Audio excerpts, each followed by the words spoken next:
যত্রতত্র গরু, ছাগল ও ভেড়াসহ অন্যান্য পশু জবাই বন্ধে বগুড়ায় প্রাণী সম্পদ মন্ত্রণালয়ের উদ্যোগে আধুনিক কসাইখানা নির্মাণ করা হয়েছে। নগরীর জয়পুরপাড়া এলাকায় প্রায় ১১ কোটি টাকা ব্যয়ে এই কসাইখানায় ঘণ্টায় ১৫টি গরু এবং ৩০টি ছাগল বা ভেড়া জবাইয়ের মাধ্যমে মাংস প্রস্তুত করা যাবে। প্রাণী সম্পদ মন্ত্রণালয়ের ডেভেলপমেন্ট অব লাইভস্টক সার্ভিসের আওতায় লাইভস্টক অ্যান্ড ডেইরি ডেভেলপমেন্ট প্রকল্পের মাধ্যমে কসাইখানাটি নির্মাণ করা হয়েছে।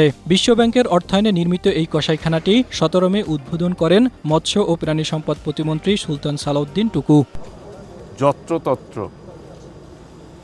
আমরা এই পশু জবাই করি, যেটি পরিবেশকে নষ্ট করে, দূষিত করে, রোগ ছড়ায়, যেটি আমরা অনেকেই ঠিকভাবে উপলব্ধি করতে পারি না।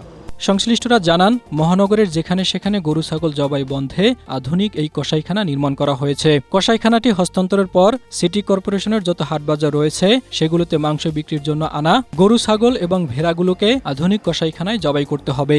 সেখানে প্রসেসিং শেষে মাংসে সিটি কর্পোরেশনের সিল দেওয়া হবে। সেই সিল ছাড়া কেউ সিটি কর্পোরেশনের কোনো হাটবাজারে গরু, ছাগল ও ভেড়াসহ অন্যান্য পশুর মাংস বিক্রি করতে পারবে না।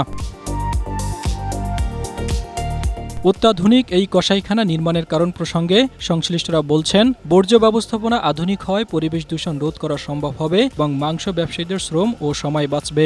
একটি গরু জবাই সহ মাংস প্রক্রিয়াজাত করতে কত টাকা খরচ হবে সেই হিসাব এখনও চূড়ান্ত না হলেও সংশ্লিষ্টরা বলছেন, প্রতিটি গরু জবাই এবং মাংস প্রস্তুত করতে হয়তো ১,০০০ টাকা খরচ হতে পারে। Desk report, Asia post.